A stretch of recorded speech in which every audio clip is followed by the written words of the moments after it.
જે રીતે election commission of India દ્વારા ગુજરાતમાં કોઈપણ જાતની આગોતરી તૈયારી વગર, કદાચ હું માનું છું કે એવી તાત્કાલિક કોઈ જરૂરિયાત પણ નહોતી, તેમ છતાં કોઈ ચોક્કસ રાજકીય એજન્ડા સાથે ગુજરાતમાં એસઆઈઆરની જાહેરાત કરવામાં આવી.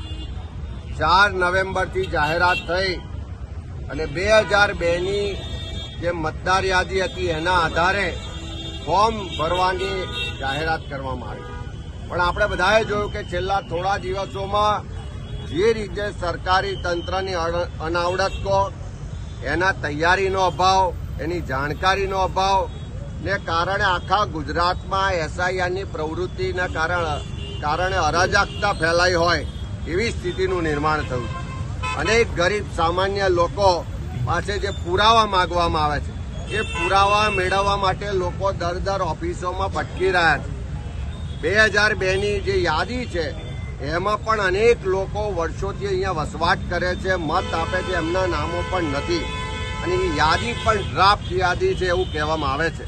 અને જે કામનું પ્રેશર આપવામાં આવે છે એના કારણે આપણે જોયું કે થોડા દિવસોમાં એ તાપીમાં બીએલઓનું મૃત્યુ થયું, વડોદરામાં મૃત્યુ થયું, અમદાવાદમાં મૃત્યુ થયું, ખેડામાં થયું. એક ગીર સોમનાથમાં શિક્ષકે આત્મહત્યા કરવી પડી.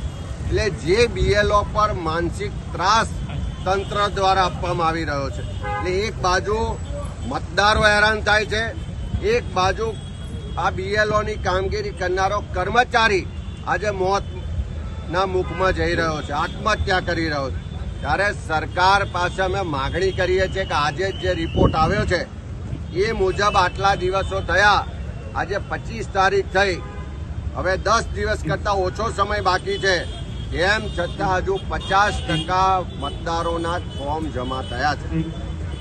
અને એથી પણ ગંભીર બાબત જે ધ્યાનમાં આવી છે કે 67 લાખ જેટલા મતદારોના ફોર્મ જે જમા થયા છે એ કોઈ પણ ચકાસણી વગર, પુરાવા વગર જમા કરવામાં આવ્યા છે.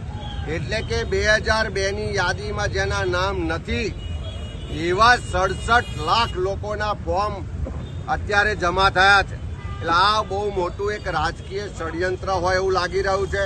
ત્યારે અમે સરકાર પાસે, ઇલેક્શન કમિશન ઓફ ઇન્ડિયા પાસે માગણી કરીએ છીએ કે શું કામ આટલી ઉતાવળ કરો છો, શું કામ બીએલઓનો માનસિક ત્રાસ આપો છો, શું કામ એના મોત માટે જવાબદાર બનો છો, શું કામ મતદારોને રજડાવો છો.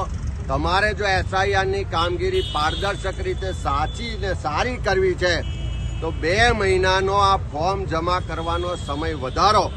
તમે જે 4 ડિસેમ્બર ડેડલાઇન રાખી છે એના બદલે ફેબ્રુઆરીના અંત સુધીની ડેડલાઇન રાખો તો સારી રીતે એસઆઈઆરની કામગીરી થશે, સાચી મતદાર યાદી બનશે, મતદારોને તકલીફ નહીં પડે અને જે બીએલઓના મોત થઈ રહ્યા છે એ બીએલઓ અને એમના પરિવારને પણ તકલીફ નહીં થાય.